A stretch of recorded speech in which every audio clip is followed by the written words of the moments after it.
Happy day to you all. This is Orekoya Olusegun, Physics Mathematics Fundamental on YouTube. Please, before we go into today's topic, do not forget to like, share, subscribe. Click on the notification button to have more of my video. Today, we are taking a topic in mathematics, and that topic is the fundamental idea that differentiates what is called average rate of change from instantaneous rate of change. So, and this concept of average rate of change and instantaneous rate of change can be found in science, engineering, and in also social investigation and so on and so forth. Please follow me. Thank you.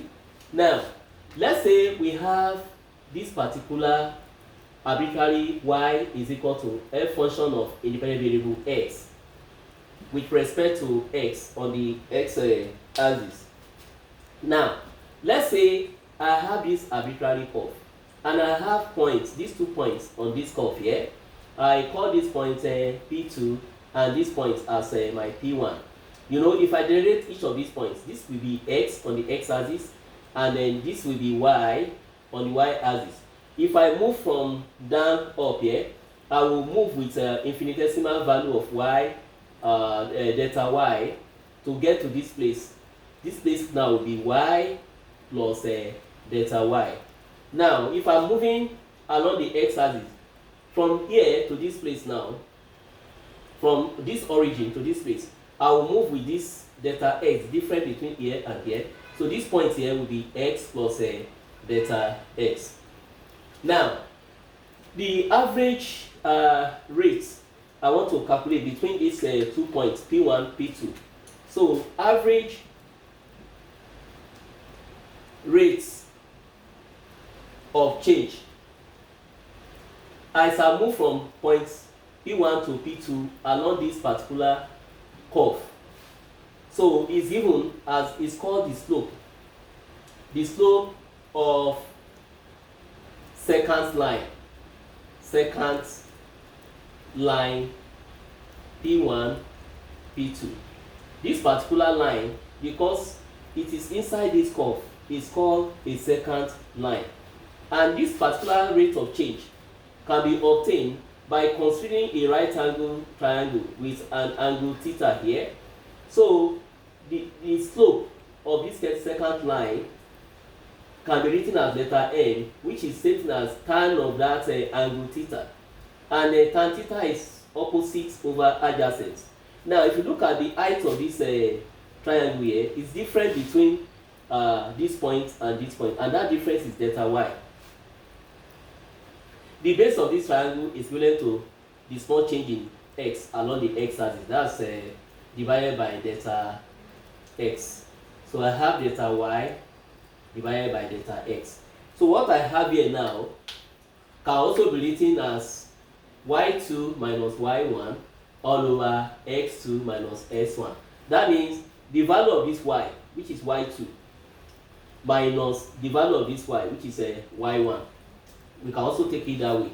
So this is delta y divided by delta x, which is taken as tan theta, and is given as y2 minus y1 all over x2 minus x1, where y2,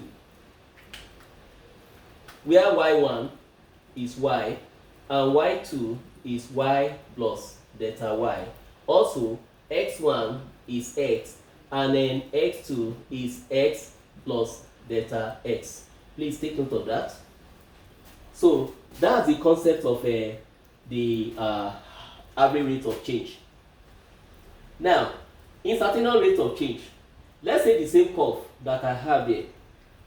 Let me create a space for us.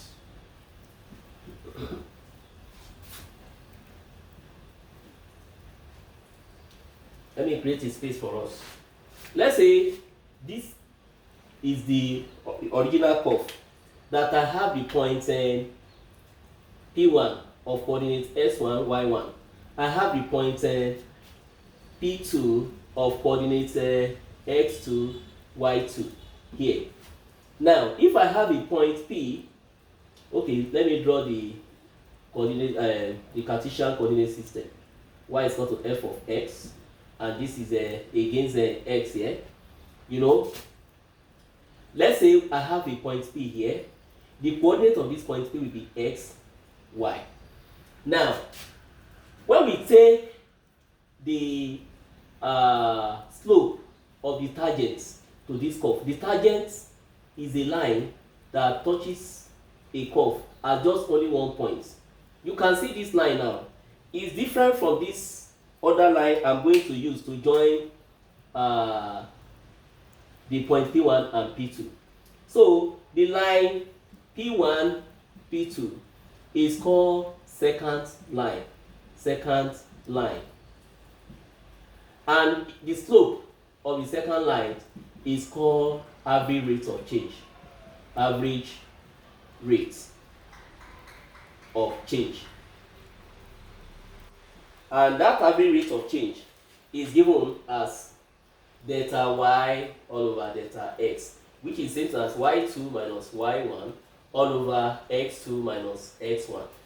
Now, when this point P2 is moving towards this point, this second line will start decreasing. What I mean by that is this. Look at what is happening. If I take this line between this point and this point, it will look like this. If I let the point move closer, it will look like this. If I make it move closer, it will do like this.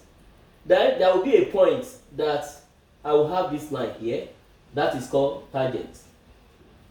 This line is called tangent. And this line that I have inside this curve, they are called secant. So when I have that tangent, is the limit of the slope of the secant. So the slope of this tangent line that I have here is what we call the y dx. So that means the limit of slope of second line is equal to slope of tangent line.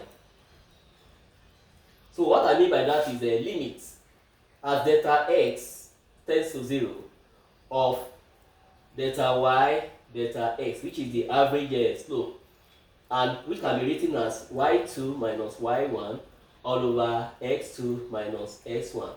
The limits of this expression that I have here is given as dy dx as delta x tends to 0. So this dy dx is the slope of tangent to the curve. Tangent to the curve. While what I have here is the average slope. And this particular slope of the tangent to the curve is also known as instantaneous rate. Instantaneous rates. So, through pictorial presentation, I've been able to distinguish between what is called the average rate and instantaneous rate of change, especially for science students. Once again, this is Orekoya Olusegun, Physics Mathematics Fundamentals on YouTube. Do not forget to share, like, subscribe, and click on the notification button to have more of my video. Have a nice day. Bye.